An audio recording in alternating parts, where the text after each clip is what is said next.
All right, who's ready? I'm ready.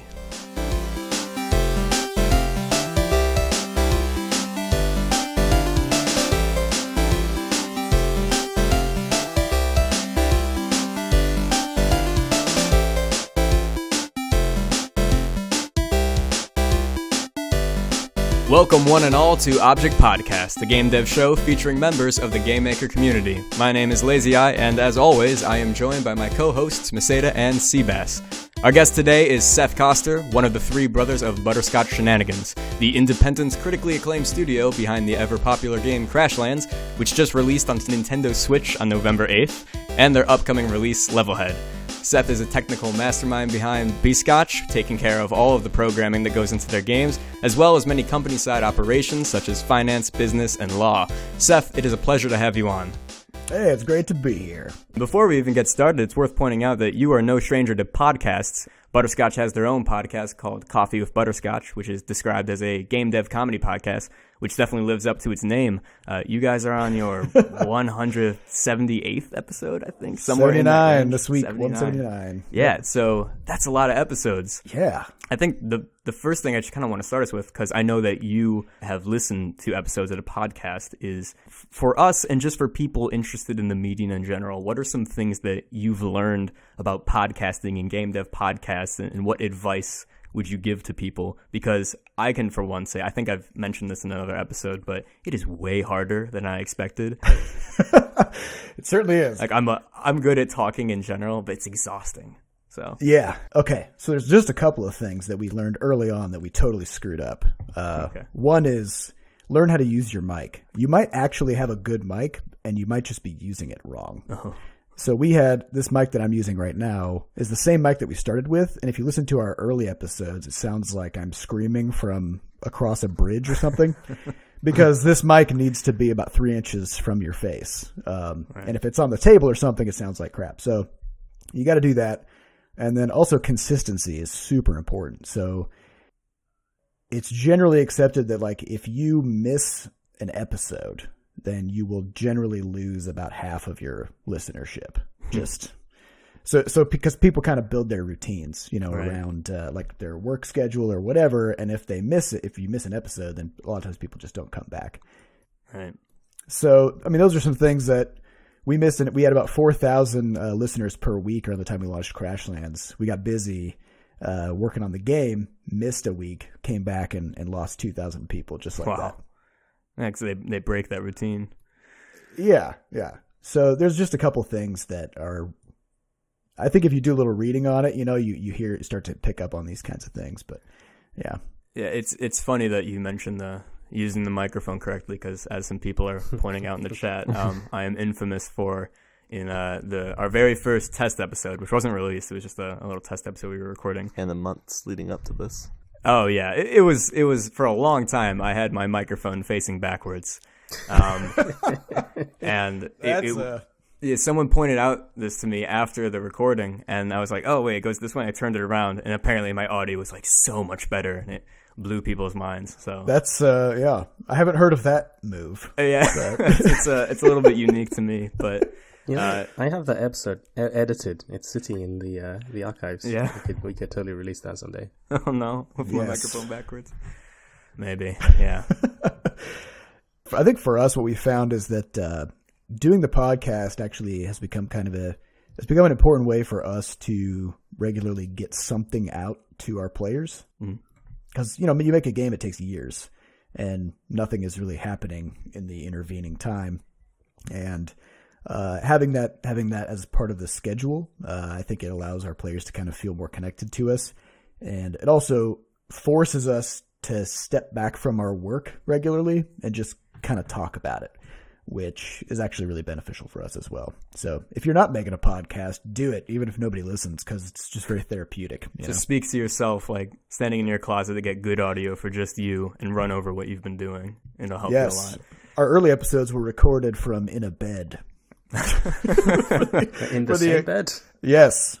We shared a mic and earbuds, and we had to go under covers in the bed. We didn't have any sound dampening. So, You do what you have to do to get good audio. Yeah. But speaking of different ways to reach out to the community, like podcasts and stuff, we know that one community type thing that all of you are very much into is game jams, which is something that we've brought up a few times on the show of their benefits and how great they are.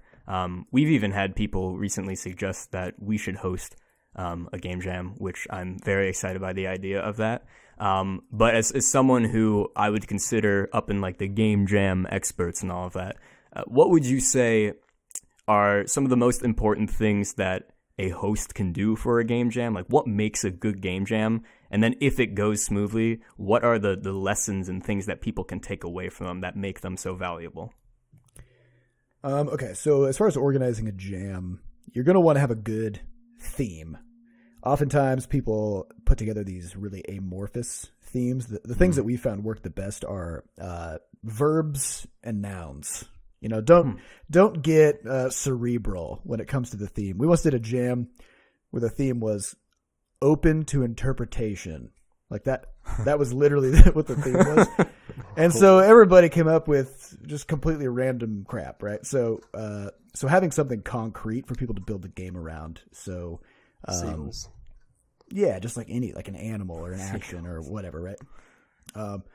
And also, we have done jams where we've given people a lot of different themes and they could randomly roll between them. And that actually was not a good idea either, because then the community doesn't really have something to kind of like form around. Right. Because everybody's experience is too different, right? And so otherwise, I mean, you guys have, I think, the right stuff because you've got this Discord and having some kind of centralized place for people to feel like they kind of have their finger on the pulse of what's happening is super important. So I think those are kind of the big ones. And then otherwise, just make sure that you try to anticipate what kinds of questions people are going to have, like how they're going to upload stuff, when it's going to start based on time zones, because that comes up a lot. Right. Yeah. And then for why, like what you would get out of it. Yeah, exactly. What are the lessons and the great things that you can take away from a game jam that make them so valuable to participate in? Oh, man. Okay. So every time we do a game jam, we end up with at least a dozen new scripts or tools kinds of things that we then migrate back into our normal projects. We have this thing called the Butterscotch Pack, and it's a package of now about 700 scripts and probably like 30 or 40 objects that all kind of do their own stuff. Right. And this package travels with us from game project to game project, and we're constantly adding stuff into it. And so it's sort of like our own engine that we kind of slap on top of Game Maker to do all kinds of crazy stuff that it normally wouldn't allow us to do. So, so even thinking about it in terms of not even just like lessons, but just actual like physical tools that you can pull out of it and bring with you, that's always been super helpful for us. And so, and then otherwise, I think the lessons just come down to scoping, you know, because like I don't know how many jams you guys have done, but when you first start doing it, you find A, your team is always too big, and B, your idea is always too big. Right? Oh, yeah. That's a running theme. That's not gone away. Yeah, I mean that's generally true. I think even outside of jams, but in a jam, of course, the time constraint is your biggest enemy. And so the more jams you do, the more you learn how to understand how long things take and why, and you're much more able to accurately predict what you can and can't do given the resources that you have. So that's kind of where we found we do a lot fewer jams than we used to. We used to do like 6 to 10 a year. Now we're doing 2 to 3 a year, but we still get a lot out of them. I feel like that's always those like the scoping and general lessons that aren't specifically in programming or whatever your craft is. I feel like that's always what I've gotten out of jams the most. It's like this concentrated jam-packed session of learning the process of shipping a game, just very abbreviated. Because you have such time constraints that you can't do anything about. You have to work within them, and you don't get to change them. You don't get to delay. Like, you have to make decisions, and you have to work together. And I feel like in the situations in my real work with, bigger games, where there's been a challenge or something tough or some sort of deadline or something we need to work with that's not a programming issue, it's just a logistics issue, I feel like I always tap into experiences that I've had in jams to kind of guide me through what to do in that situation. Yeah. For us, it's more come down to nowadays we do jams to try to do something stupid. Like, because normally we spend a lot of time day to day making commercially polished, viable products that we can sell. And then we go into a jam and we're just like, how do we A, learn something, but also B, do something stupid that we normally wouldn't do because of marketing and whatever. It gives you an excuse to do something fun rather than something that's like required of you. Yeah, and you look outside the box and you get these new original ideas that you might have not gotten when, actually trying to think from a serious and structured perspective. I definitely know a lot of great games. I mean, Forager, for example, was a game that started with a game jam, and it was just such a cool idea that Hop just kept going with it. And I know it's the case for a lot of games. Yeah, we ended up, I think our last jam, so we do the Butterscotch Shenanigans jam is the one that we host. And the most recent one, we made this game called Goop Legacy, where you play as like a weird goo creature. And we kind of did a play on what's that RPG, inflation RPG, where you just kind of like slap up against an enemy goo, and then it's like a quick automated Pokemon battle thing, and then you level up your goop. And we wanted to do some web stuff with it, so we added a feature where you could sort of like blend your goop with somebody else's goop. Nice. And you could then and they mutate and they have all kinds of inheritances and stuff. And we just threw this together, and then a bunch of our Discord community members ended up just playing it nonstop for like 5 days until somebody reached a point where they had broken the algorithm because they were, they had 2.1 billion whatever health because we ran out of numbers. Yeah.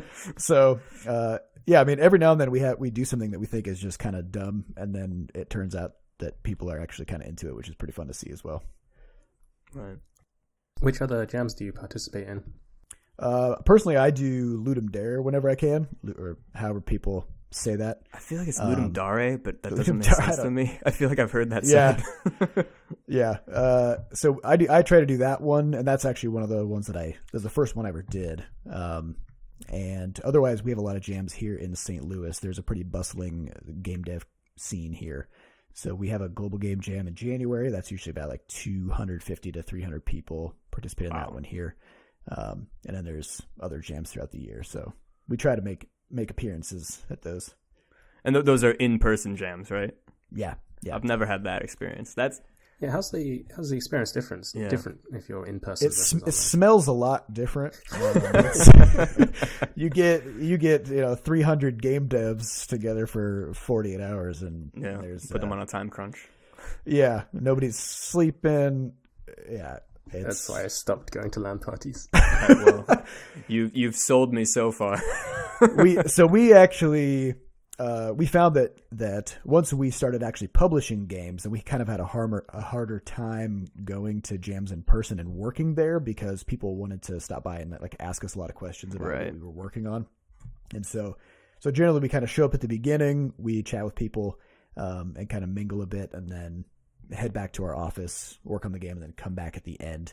And usually at the end of these in-person jams, there's like a big projector, and you get to go up and present your game for a couple minutes. And that's always a lot of fun as well.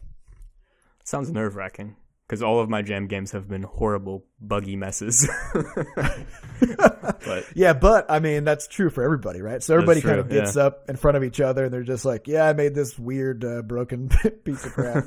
And everybody laughs, and then, then everybody moves on. So, yeah, it's good.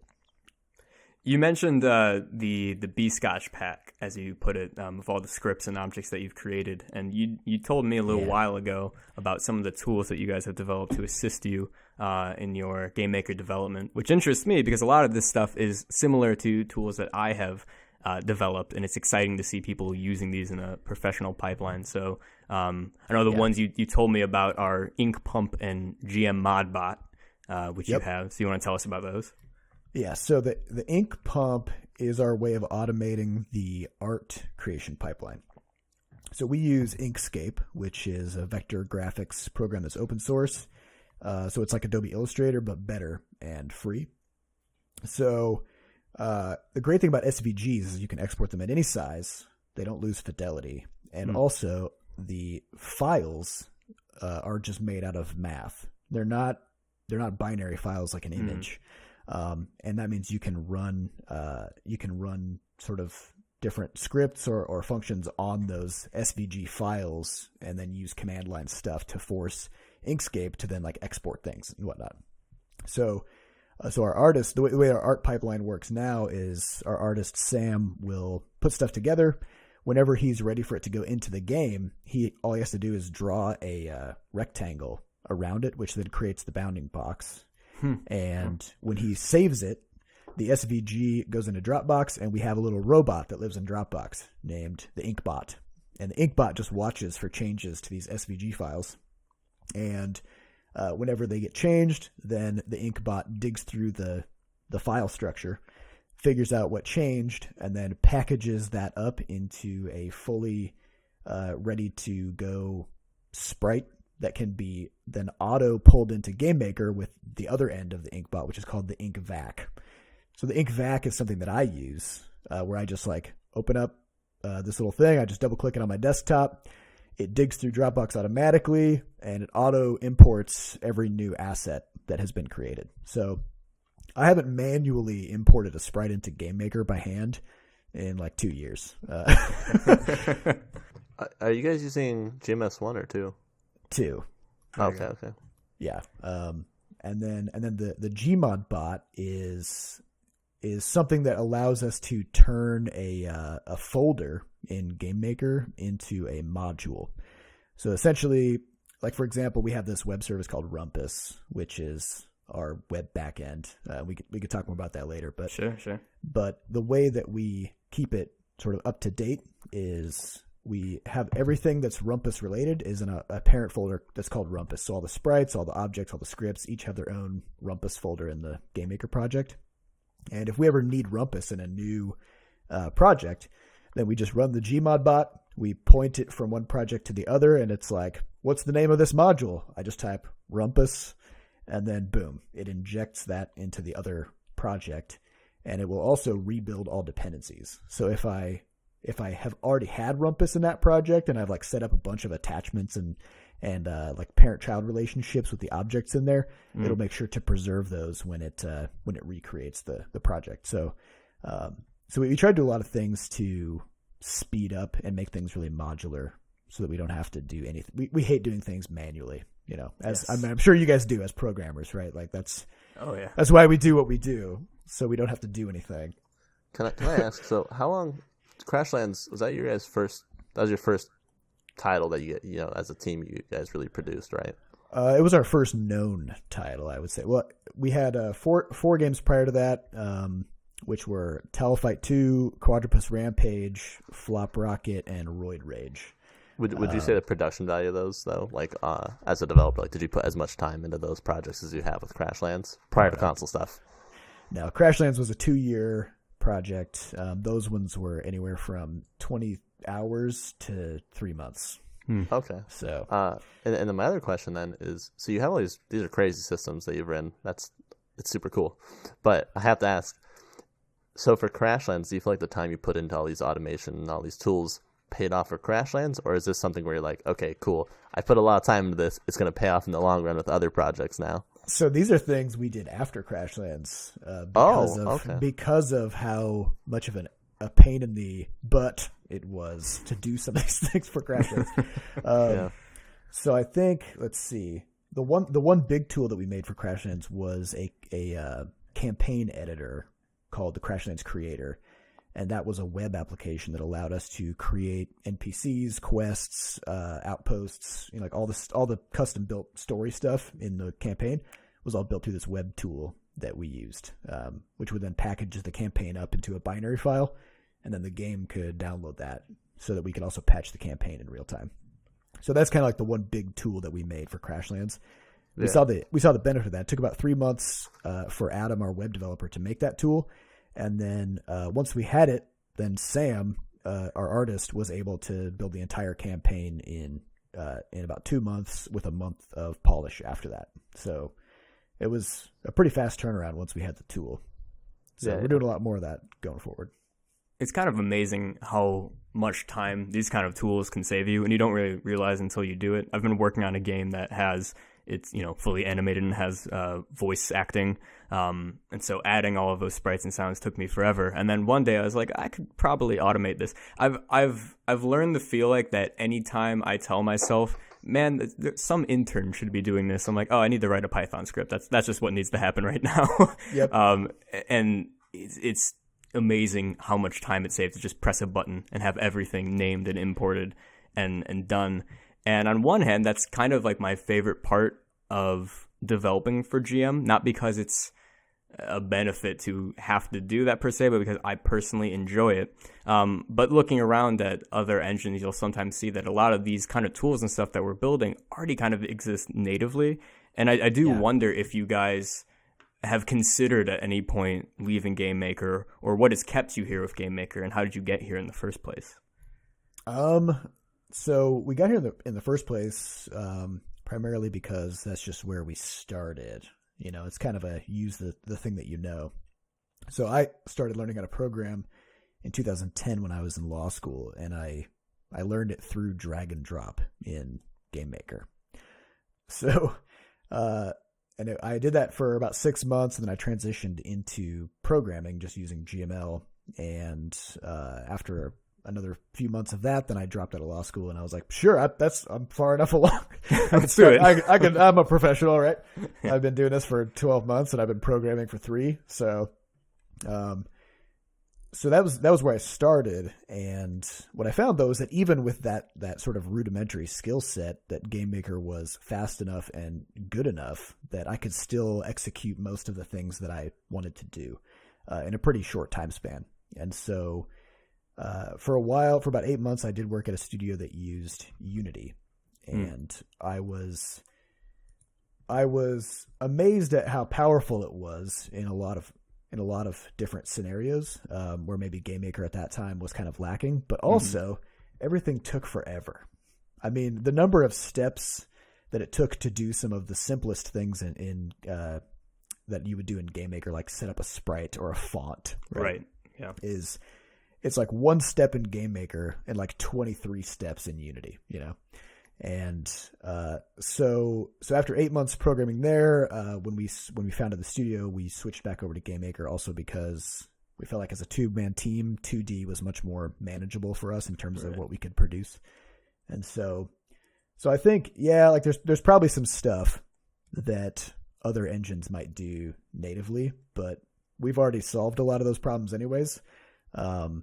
And we're just really comfortable with the tool. And because, for example, like this 700 script package that we have, right? All that work. I can't imagine recreating all those things, exactly. In some new platform. So, and I mean, that's the thing. I had to consider recently whether I wanted to do this next big project I'm taking on with Unity or GameMaker. And I was speaking to someone who uses both, and they generally lean towards more Unity. And everything they were saying made sense. And, objectively on paper, Unity is structured in a way where they want to make you set up big, elaborate, reusable systems that'll make things quicker, easier down the line, and like easier to manage and edit. Whereas GameMaker is all about like just prototyping instantly. You can have what you want very quickly. I remember my first reaction in Unity was like, how do I draw a sprite? My friend's like, no. You gotta set up this whole. You create a prefab and attach a you gotta like renderer to give it a little introduction. You gotta give it a pep talk. You gotta tell it's gonna be okay. Like it's not ready to go. There's not a line of code called draw sprite. Oh no, yeah, you gotta go through a process. And while at the end of the day, like maybe I would benefit from having those, systems in the long run to build this game. I think what you're comfortable with and what you enjoy making is so much more important. It's because, you have to keep in mind that, there's a lot of technical things to consider in choosing your engine and, details and things you can look at. But I feel like it's important not to forget that you're going to be working on this for X months or years, and you might really have a much smoother experience and enjoy your time more with something that you love and recognize. So for me, the idea of having to learn all of Unity just to do this new project is like, let's just keep one thing. It's my little blanket. I'm just going to stick with it. I know how to make it work. I know how to hack it to do the things that I want it to do. And I think that's, that's a perfect. Well, and maybe you can think about it as like, where do you want the pain to be? Because like no engine is going to be perfect for for everything, right? So in GameMaker, there's so many things that are incredibly easy to do, like drawing a sprite to the screen. Things that, in my opinion, should be easy to do. Right? And then there's really advanced things that if you want to do them, you gotta do it custom, right? Like you guys were talking about creating an MMO framework last week. And like that's something that you could do it. I have no doubt that you could do it using GameMaker plus some third-party other stuff, third-party server tools. But and that's an advanced thing you would do, and it makes sense to me that you would have to do some advanced stuff to achieve it. I don't want to have to do advanced stuff to do simple things, and then have simple things doing advanced stuff. That just seems weird to me. So that does, and that makes sense to me. It's similar to my personal stance when optimizing things. It's like I'm okay with something taking a lot of my game time if it's something complicated. But if it's something that isn't, it's just such like a tiny little thing. Like the fact that like my input system takes a considerable chunk of my step just bothers me endlessly because like it's just reading the inputs. I don't want that to be slow. And the same idea applies. Like in GameMaker, the simple things are simple, and there are a lot of things that require a lot of creativity and construction, like making a loading screen for when you have loads of texture pages and need to make sure everything's going to run smoothly. Like there's some work that needs to go into that, but you're right, and that makes sense. That's a complicated thing. It makes sense that I'm going to have to invest time into that. And I think I can come to terms with putting in the work in those areas a lot easier if it feels like something that warrants the effort. Yep. Yeah. I'm with you. And speaking of some of those large systems that you have built to work with all of this, you mentioned earlier Rumpus, which is your giant web backend. So you want to tell us what goes into that and what it does for you guys? Yeah, Rumpus is our huge backend. It is so we developed a thing called Butterscotch ID back for our original portfolio of 5 games, and the impetus for creating that was after we had 4 games out, we realized that we had no way to reach our players because it turns out that when you put your game on a platform, the platform's biggest priority is keeping players on the platform. They don't care about your game. They just don't, right? So Google, for example, is not going to give you a tool to email all the people who played your game if they got it on Google Play, because those are Google's email addresses. And you'll see the same thing on any other platform.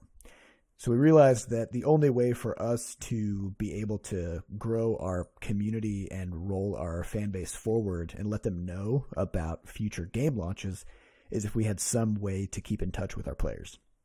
And so we realized that by making some kind of a login mechanism, then we would be able to get people's email addresses, and then we could start sending out a newsletter, right? Right. Problem is, people don't want to give you their email address, rightfully, right? I don't know if you guys saw this thing where what was it? Which hotel was it that just got hacked and lost like 500 million? I think it was the Marriott. 500 million. People don't just hand out their email addresses, and you have to give people something in return, right? And so we thought, okay, if we put together some kind of super convenient and nice online services that people can opt into but are not required for the game, then we might be able to start building up that newsletter base, and then we can start using that to help promote our games. Right. So that was where Butterscotch ID started. We basically built all the functions that you see in something like Game Center or Google Play Game Services or Steam. So we have like a friend system, we have achievements, we have leaderboards, we have stats tracking. Then we have like a level up system where as you get more achievements, your Butterscotch ID level goes up. And the big 2 things that people really liked were cross-game perks, where you would get an achievement in one game, and then that would give you some new content in another game. So we did that. And then, yeah, I mean, that got a pretty That's pretty cool. good response. And then the other thing that we did was cloud saving. So we said, if you log into this service, we back up your save data, and we've got it now. And if you change devices or platforms or whatever, it doesn't matter. You can restore that data, and it's fine. So whereas if you're using like iCloud, it's stuck to your iOS devices. Right. And if you also have an Android phone or something, then you can't move it, right? So that was the service that we conceived of, and we put that into Crashlands and all of our other games. And to date, we've got about almost 500,000 people in that system. Wow. So it's done well for us. Now the hard part is figuring out how to email people because email services love marking anything with links in it as spam. Yes, I heard about this in your recent episode. Yeah, it's a nightmare. And every, you think like, yeah, these people gave us their email addresses and they do open our newsletters. It's like we tend to not send emails to people who tend to not open them, right? Right. We only want to send stuff to people who want it, but even then their email providers won't give it to them. So that's been something we've been working on, but I think I just got your name. Rumpus, massive backend. Yes, you got it. So Rumpus is we were originally calling it Butterscotch ID 2, but then we thought we don't want to give the idea that this is the same thing. It's a totally new system that essentially it works a lot more like a generic API that any of our games can take advantage of as they need to. And it has a much more sort of flexible and genericized set of the kinds of things that we were doing. So each of the games that has cloud saving actually has a total custom mechanism that it's using with Butterscotch ID. Butterscotch ID doesn't have like a cloud saving API. It's just a dumb server. And every time we wanted to do cloud saving, we had to write custom code to do that. So that's a stupid and bad way to do that. So with Rumpus, we now have mechanisms that we can just like very easily with any game and any system in any game, we can easily sync files to the server almost like our own version of Dropbox. So we can use that for cloud saving. We can build achievements. We can do all this stuff. So it's more of like a platform or a framework rather than a specific service. Nice. So that's kind of where Rumpus is going. Can I ask what language or framework is that built on? I believe it's built in like Mongo. There's a lot of Node MongoDB involved. Nice. Yeah, we're using AWS and cool. a bunch of other things. Our basic fear now is since we're working on Levelhead, which is our upcoming game. That's kind of like a Mario Maker style game. It's going to be very heavy on web stuff. And so now we have no idea how well we're going to be able to scale this thing. So we'll find out, I'm sure. It'll be a nightmare.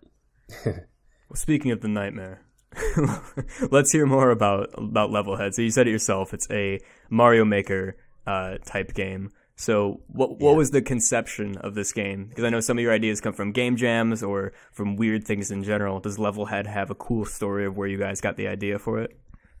So Levelhead basically came from, we wanted to do something web-based, and because all of our previous games had been totally single player, and we don't want to do real time because that's a whole other thing. Like, right. I don't know if you guys have programmed real time multiplayer. It's it's an experience. Yep, it's an experience. So we said we're not going to do that. We did experiment with that for a while. We said no. And we were looking around at the kinds of games that we might be able to do with async. And you could do sort of like turn-based stuff or something like that. But we kept stumbling back across just how passionate the Mario Maker community was. And we were kind of baffled at the fact that this game is locked to the Wii U. Like, people love this. People love this concept, and it's stuck on this one old platform. And so we started looking around at other sort of like level builder kinds of games. And it turns out there are thousands of them. Yeah. They're everywhere. But there's basically a triad of problems that you have to solve to truly succeed with a level builder. And so far, nobody has really done it. And I don't think even Mario Maker did it, but because they had the Mario name, then they were able to kind of compensate. What are those three things? So the things are, like, first, gameplay, obviously. Like, it has to be super, super good. And with Mario, you know, you do have a lot of really interesting interacting mechanics. And that's pretty complicated to put into a level builder that anybody can use, because you have to build it in such a way that people can make really interesting things, but that people can't necessarily break too hard, right? Like if somebody makes something really bad that ruins somebody else's experience. Right. So there's that. And then there's discoverability, which is I make a level. Can other people play it? And this is something we haven't seen any other games succeed with. And I believe that we have a solution to this. It remains to be seen, like we're still going to be testing it out. But one of the biggest complaints in any level builder is people saying, I made a level and then nobody saw it. Nobody played it. Right. I put all this time into it and then nothing happened. And then the final one is really emphasizing the social aspect, which is like, it's cool that a lot of people play your level, right? But what's even cooler is if your friends play your level and then you end up competing with them for like top scores or like top times and stuff like that, and sort of exchanging trophies back and forth and like stealing victories from each other. So there's these handful of things that are really important to make this experience really good. And we're trying to make sure that we hit all of these before we make the game available to anybody. I think we're on track, but I guess I can't really say until we actually put it in people's hands, right?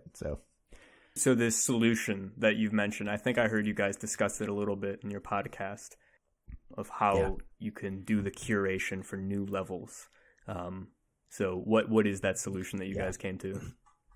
All right, so there's two parts to it. One is just getting levels played, full stop, right? So we realized that kind of there's going to be like a couple different camps of players. There's going to be players who all they want to do is play good levels, right? Then there's going to be players who really like to build levels. There's going to be players who kind of like fall in between or kind of like migrate between those camps.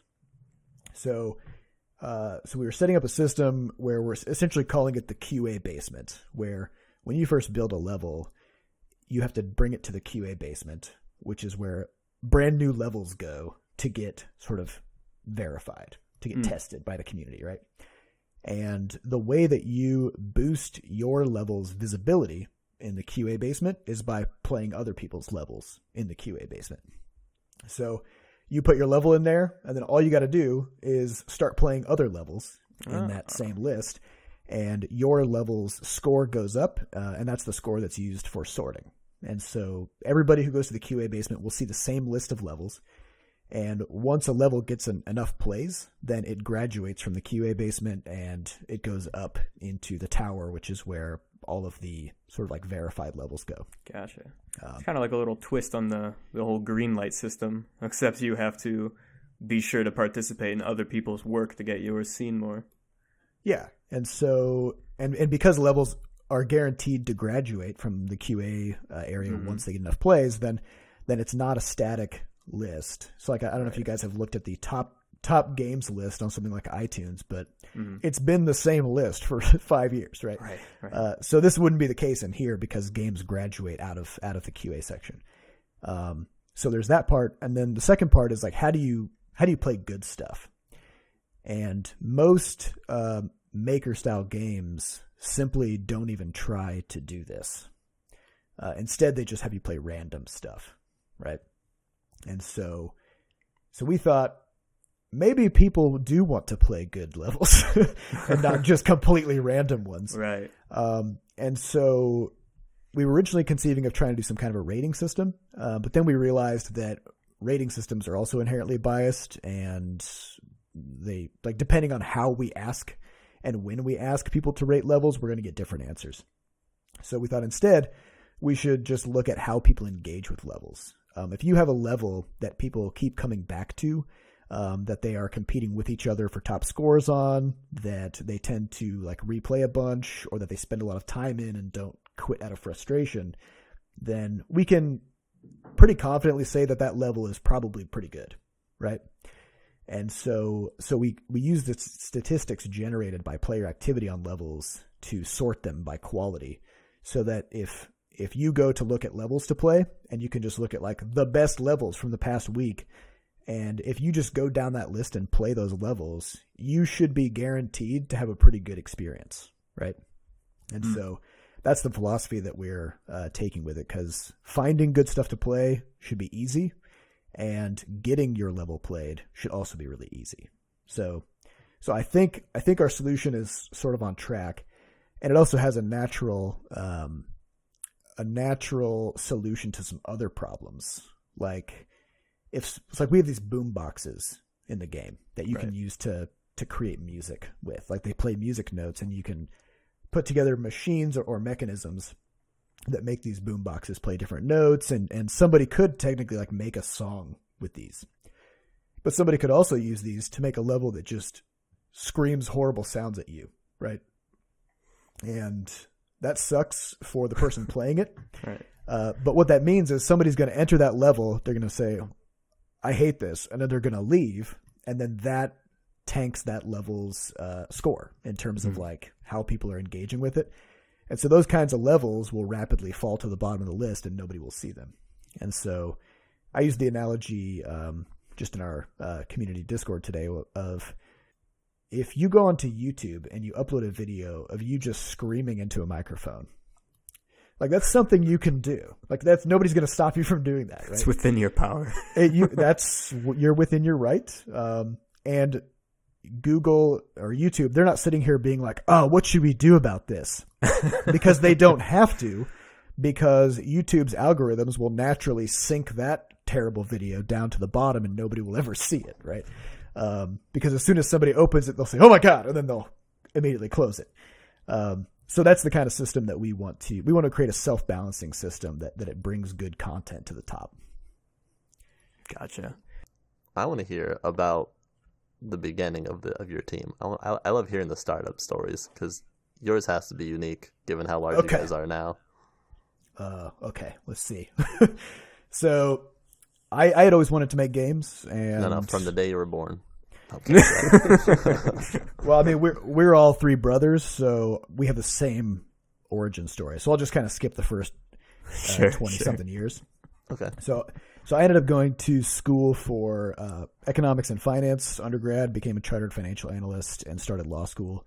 And I'd always been interested in video games, but I'm from Iowa. And I don't know how many game studios you know of in Iowa, but I didn't know people lived there. At the time, there weren't too many. Okay.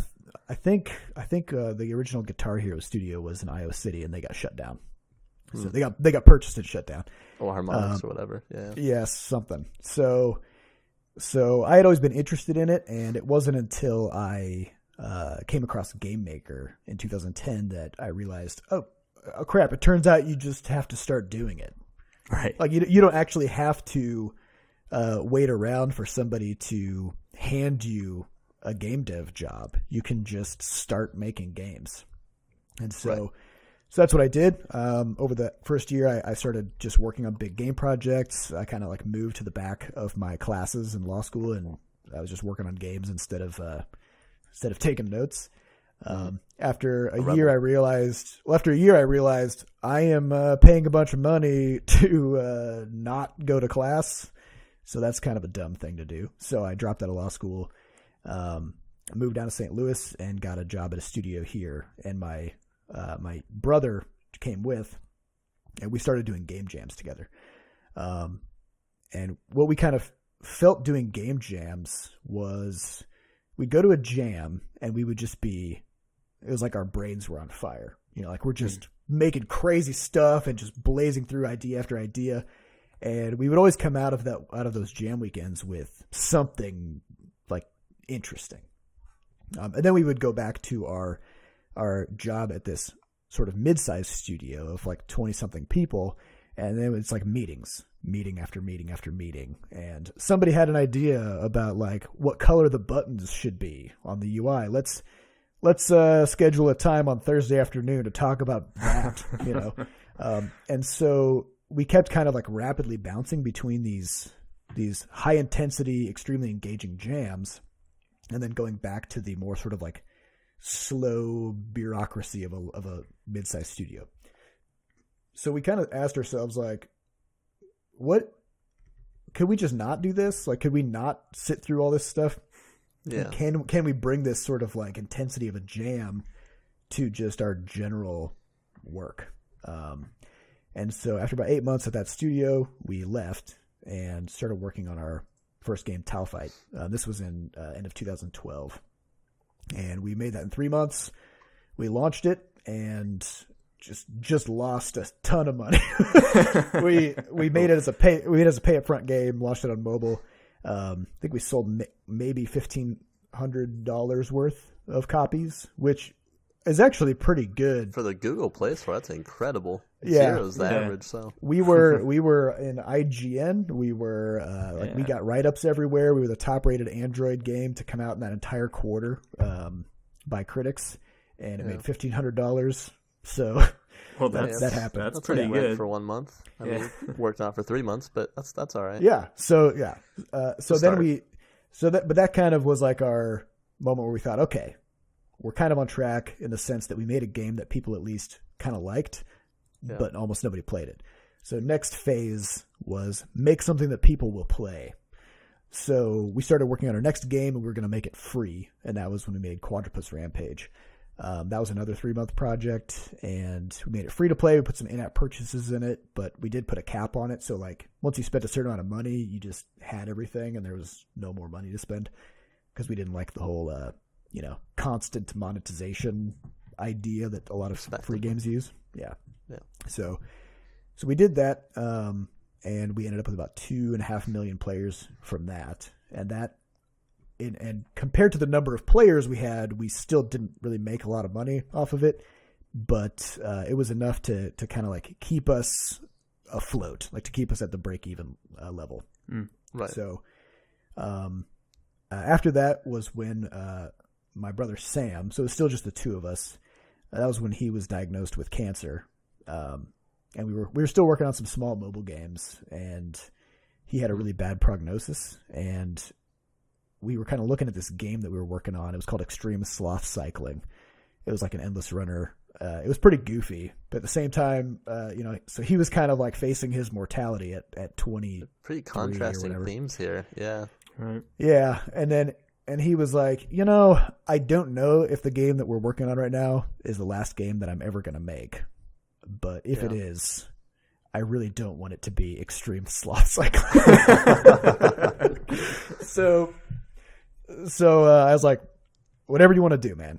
Like, I'm on board with whatever. So then he goes home. He puts together this little prototype of like a weird thing that picks up leaves, and then the leaves turn into sandals.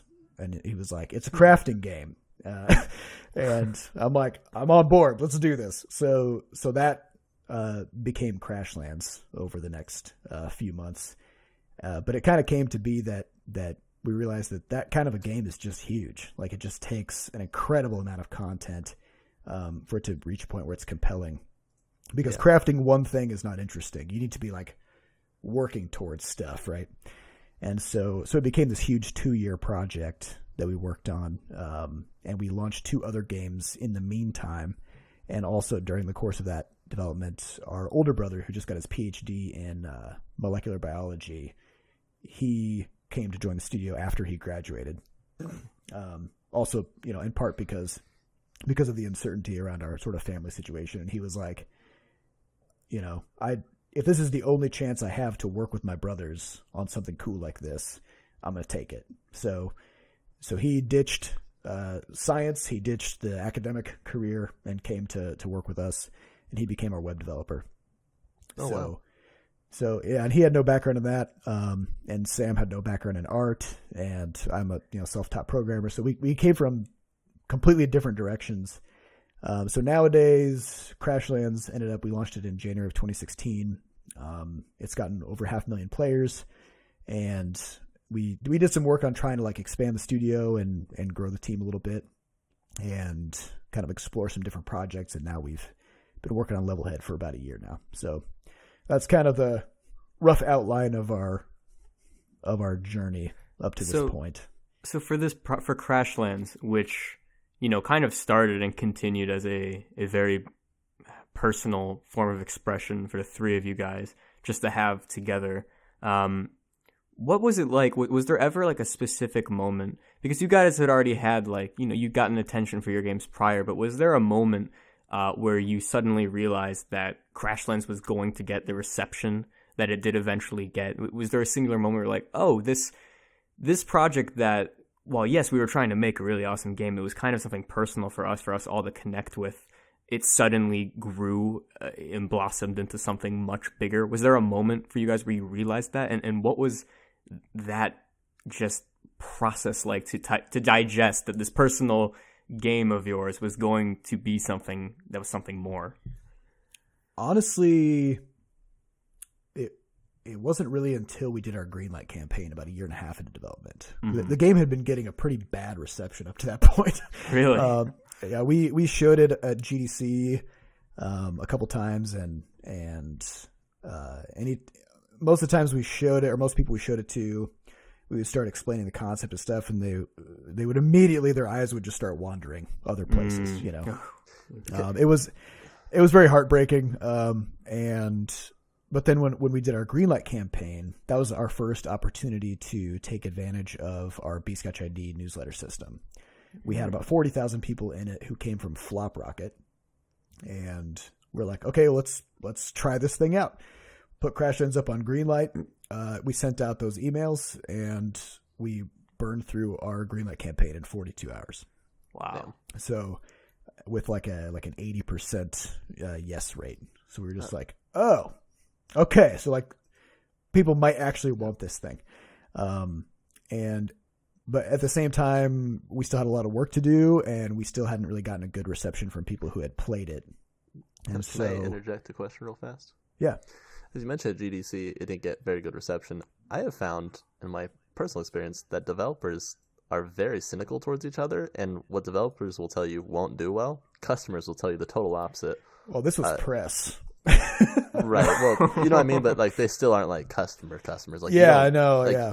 You wouldn't know how good Crashlands would do until you saw it hit Greenlight and you saw the way people reacted and you put it out on Steam and it's like selling and they're like, oh, they're done. Yeah, they were wrong. Yeah, and it's the same thing I think could be said about like if you go to a convention and you see a game that just has a huge crowd around it, all that really means is that game does well at conventions. Right. Yeah. Right? It's exciting to look at. Yeah, but that doesn't mean it's exciting to buy. Exactly. It might be fun to play for free with 4 of your friends as you're wandering around a crowded room. Right. But that's not really a typical experience, right? Yeah. And so it's really hard to sort of derive any kind of meaning out of how people respond to things until the rubber really kind of hits the road. So for us, I think it was when we did our beta test for Crashlands. It was about 6 weeks before our launch, and we opened up the beta. We brought in about 150 people, and we were blown away by how much time they put into this game. Because, like people aren't going to put 50 hours or 60 hours into your game just to be nice to you. Like nobody's going to do that. They're going to play it if it's good, and if they don't like it, they're going to stop. And I think our average person in our beta played the game for like 35 hours in the first 13 days or something like that. So we thought, okay, we have something that's actually grabbing people. And it wasn't really until that moment, like just before launch, that we had an inkling that people were actually going to respond well to the game. So you just never know, And I mean, we feel the same way about Levelhead, where we are more and more confident that it's good and that it plays extremely well. And it's kind of reached a point where, like, when I play other platformers, I've spent so much time just trying to tweak the responsiveness of the platforming in Levelhead and trying to get it so that it's just the best platformer that it can be. And when I go play other platformers, I'm kind of agitated with how they control and stuff. Right. But at the same time, this is just my own personal preference. Like there's no way that I have made a perfect platformer, because everybody has their own interpretation of what they want to get out of their gameplay experience. And so, it might just be that maybe we're just going to miss the mark. And it just happens sometimes. So I'm interested to hear, coming out of Crashlands, which was a huge success for you guys, what were some of the core things you had learned, either from things going well or things not going well from Crashlands, that you wanted to apply to this? And I'm specifically interested if there's anything in that category for things on the marketing side, because you've shown, obviously, how much of an impact just the emails have had on getting new viewership and new customers, which something in my mind, it's like I wouldn't even think of email. Email feels, I'm 20 years old, but email feels old to me, and I think it's an area that indie developers tend to focus and know the least in, is marketing and how important it is. So were there things that you have learned through the process, and things like your email newsletter that you have relied upon, that you don't see other people doing that you wish they would? Yes. Good. So there's this book. I know. All right. So I know you guys got your clean rating on. No, go for it. It's fine. There's this book. I know what book you're going to say. This book called "No One Wants to Read Your Shit," and it's basically recognizing the idea that nobody cares. Nobody cares that you made a game. Mm-hmm. They just don't. And even if 1 billion people play your game, most people in the world still don't care about it. Right? So it's important to recognize that marketing is super hard because people are super busy. They got a lot of things going on. There's a lot of noise out there, right? And so I think the biggest mistake that people make is, so in marketing, like academia, they talk about the 4 Ps. Right. Do you guys know the 4 Ps? I don't know. The 4 Ps of marketing is product, price, place or placement, and promotion. So price is obviously like, how much are you charging for it? Placement is, where is it, and is it where people are? Promotion is the advertising side. Like that's how you're trying to get to be more visible. And then there's product, which is what actually is the thing that you have. And I always see these postmortems written by indie developers where they're like, I did everything right. I emailed the YouTubers. I tried to talk to the platforms. I Twitch streamed my development, Like these things are all promotion. Like what about the other 3 parts, right? Did you put it on the right stores? Did you actually get it featured on the store? Because if you just put it onto Steam, you haven't really put it in front of anybody. Like it's there, but nobody has seen it, right? Because it's accessible. But it's not because it's not being featured, right? And so, but I think the biggest one is the question of product, which is you got to recognize that as game developers, we are making something that no one truly needs. Like we make stuff that people want, but they don't need it, and there's also an incredible overabundance of it. I like we come from mobile where there's 7,000 games coming out a week, which is that's not an exaggeration. That's just what the number is, right? Which means 1,000 games a day. And so if you don't have something that you can get people interested in, if you're just making you're like, I made an RPG and it's set in a fantasy universe, like nobody cares about that, right? Mm-hmm. And so in the case of Crashlands, for example, we discovered we had this crafting game put together, and it turns out nobody cares. And so we had to put a story into it because we hadn't seen that before. We hadn't seen a crafting game with like a strong narrative component. And so that was all of a sudden something that would get people talking. And so that was what kind of gave us the in to get people interested. So in the case of Levelhead, we're also building a fully featured campaign alongside it. And we got all kinds of interesting features in there that we think are going to allow it to stand out. So I think that's kind of like the key thing to think about is not just like that your game exists or that it's good. Is it also doing something surprising or doing something unique that people may not have expected?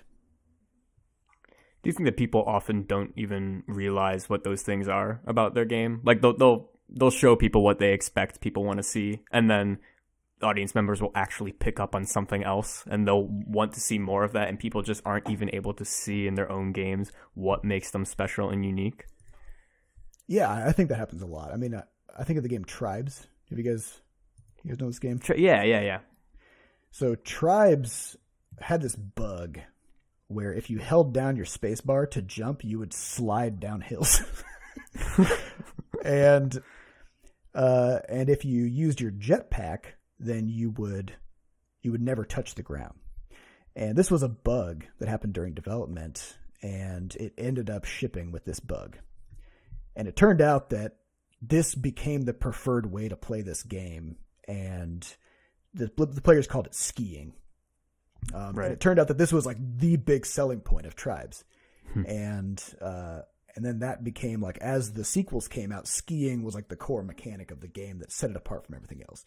So I do think that does happen a lot.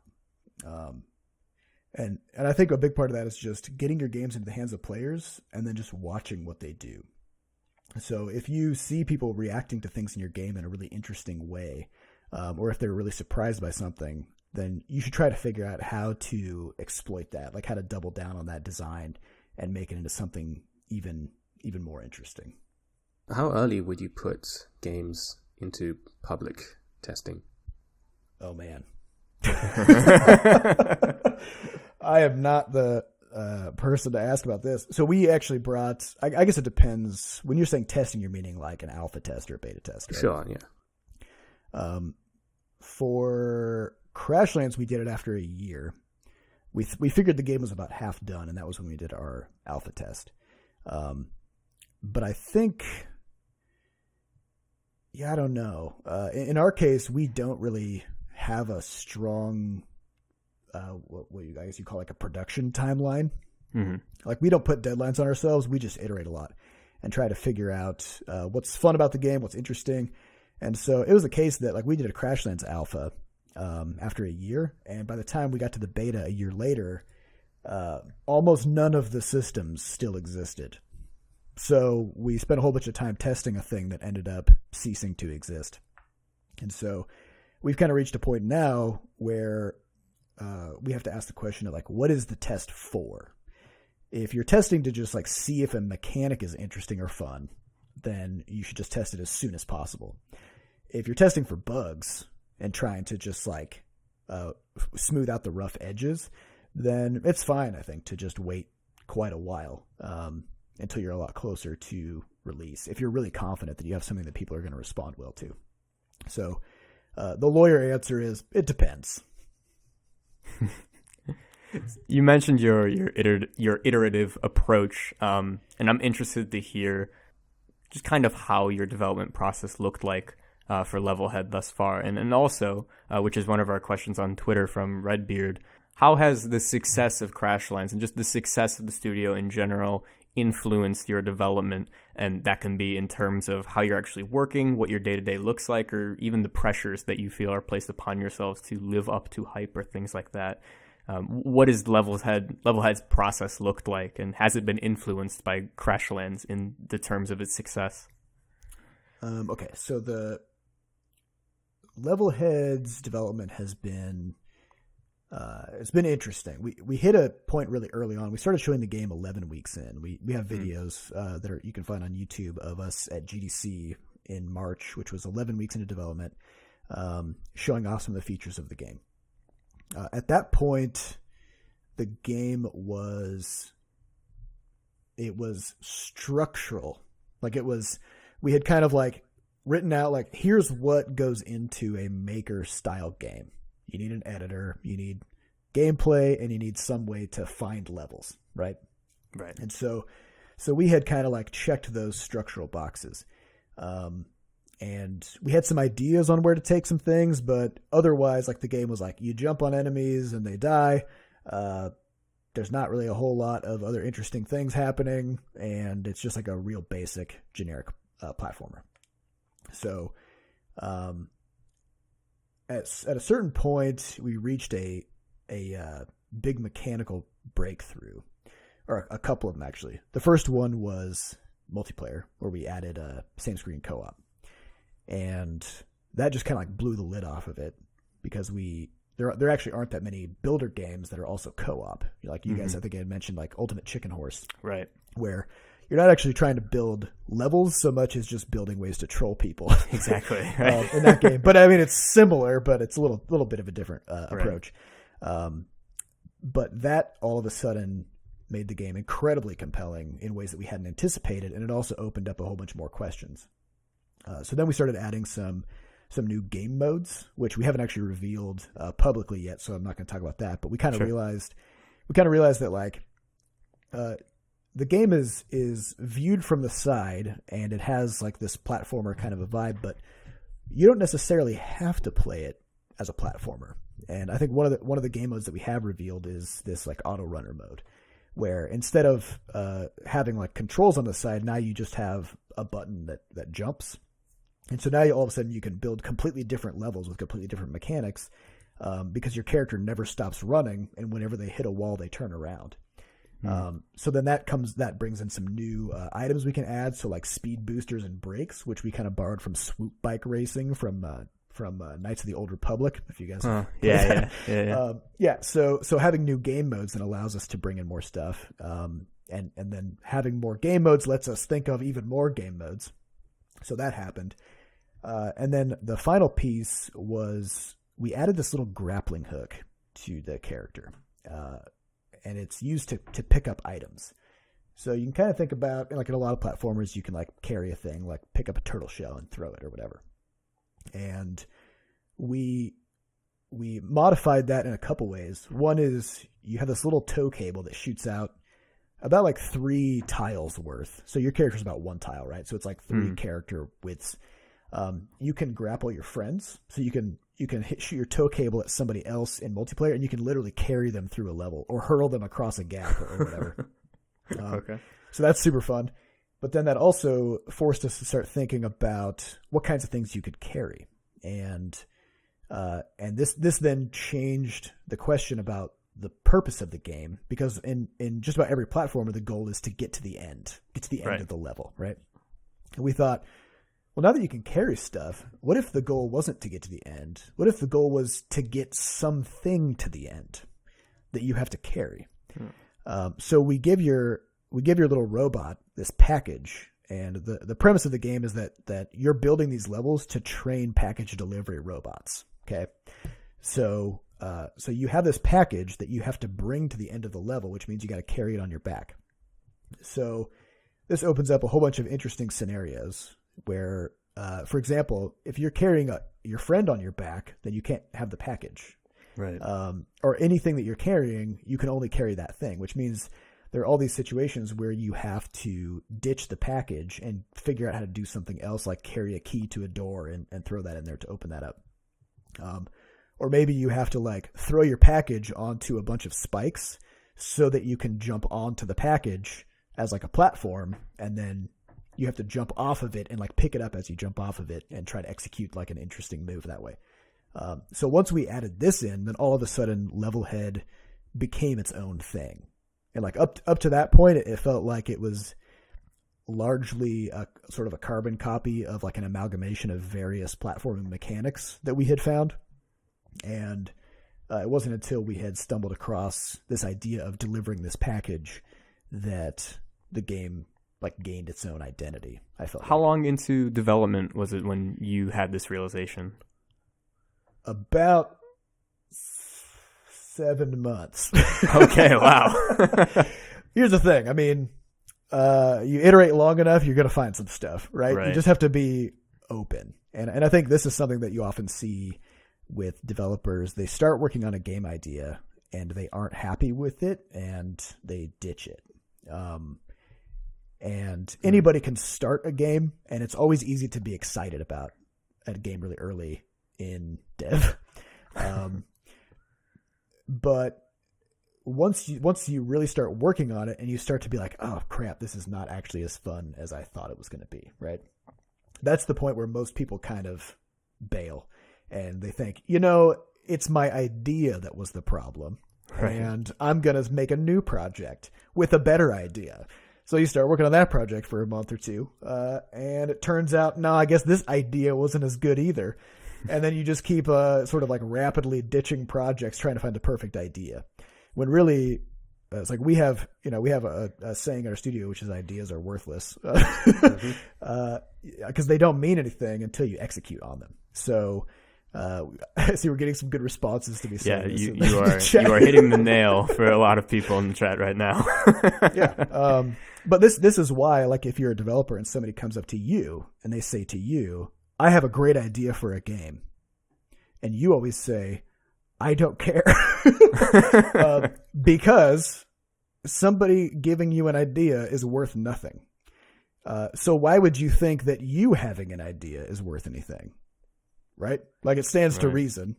And so it really just comes down to putting in the time, doing the iteration, trying to find the fun in that thing, and just keep working on it until you make it good. Man, this is exactly the same as business.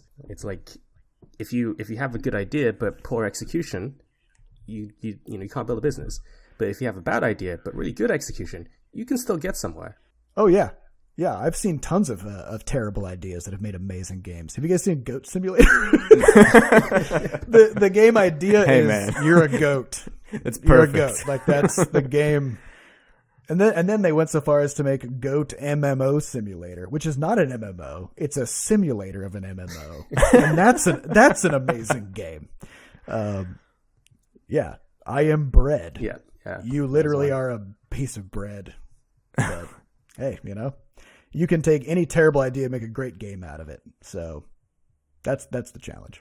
So would you say that reaching that point for Levelhead, for finding that little spark that makes it unique, was the primary challenge in its development, or have there been other things that have made its development particularly challenging for you guys? For me, the challenge is just, like I talked about earlier, that kind of like triad of problems. That's the kicker, is making a platformer is extremely hard. Like, from an optimization perspective, right? Trying to make it really slick. Even things like when your character jumps, I discovered, like, it turns out having a rectangular collision mask for your character sucks because you can't squeeze through gaps. It's not very forgiving. There's all kinds of weird problems with it. Right. So instead, we learned that, for example, the shape of the character's collision mask it depends. Like, if you're jumping upward, we just use a 1 pixel check. And so you can squeeze up through gaps very easily. And if you turn out to go inside of a wall, we just kind of slowly push you out of it. So that way you can do like these interesting, like, jump around a corner kinds of moves and stuff. Or when you're walking forwards, your collision mask is it's like more like a couple of point checks that are very close together, like right in front of you, but not at your feet. So that if you do end up like bumping into like a 3 pixel tall ledge, you don't care. You just walk right over it. Right. So there's been all kinds of stuff that we've had to learn while developing this platformer, that there's just so much that goes into it. I mean, I think the character code, just for like moving around the world and stuff, is several thousand lines. Yeah, well, it must be so difficult because you don't have direct control over the situations that players will be in, because the user can create these levels. And so you can't like establish some, basic design constrictions for, okay, like this wouldn't work in this situation, but we'll just make sure we never do that. You have to account for everything. That has been the biggest kicker for this whole thing, is with an editor, you don't get to opt out of certain combinations of things. You have to be ready for everything. Yeah, and I mean, of course, like, we had this kind of stuff all the time with Crashlands, where we had like a bunch of specific story elements and stuff that wouldn't work if they were put together. But you can't do that in an editor. You need to let people do whatever they want to do. And so, yeah, it's an optimization problem as well as a mechanical problem. Because, like, what if somebody wants to put a level that's just like 900 cannons? Then they're just shooting tons of projectiles all over the place. Like, that's a lot of collision checks. Yeah. So we have to do things like this, like a dynamic spawning system where like when things go off screen, they like sort of stop existing in various ways. But then you've got a situation like, well, what if I put a package on a pressure plate, right? And that pressure plate is holding a door open, and then I run away, and then I despawn those things. Right. Is the door still open? Because it should be, right? So there's just a lot of really deep complications that come from a lot of edge case stuff you gotta find. Yeah. Basically, everything is an edge case for making an editor.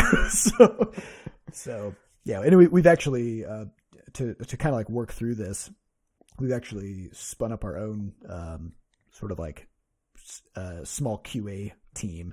So we bring some college students in every Friday and have them burn through all the changes from the past week and try to track stuff down. And I mean, we usually get like a good 70 plus reports of weird things that they're seeing that we've never seen before because they did something in a weird combination, right? Yeah. So yeah, it's a big challenge.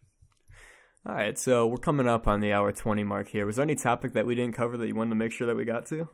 Ooh, I don't think so. We covered a lot of stuff. If I'm looking at the topic list, I think we hit pretty much everything. But it flew by. All right, well, Seth, it was a pleasure to have you on the show. Thank you so much for joining us. Is there anything that you want to especially promote or shout out before we take off today? Yeah, if anybody's into podcasts, come check out our Coffee with Butterscotch. It's over at podcast.bscotch.net. We'll link that in the podcast description. Yeah, it's in the description. I can personally attest that it's a great time. If you like Object Podcasts but are looking for something that's a bit more funny and lighthearted. Professional? No. It's just different. It is different, but it's very enjoyable, so I definitely recommend checking that out. But outside of that, thank you everyone for tuning in to this episode of Object Podcast. It's been a pleasure to have you all with us, and we'll catch you all on the next episode. Thanks, guys. All right. That's a wrap. That was a 1 hour and 22 minute bonanza. Woo! Nailed it.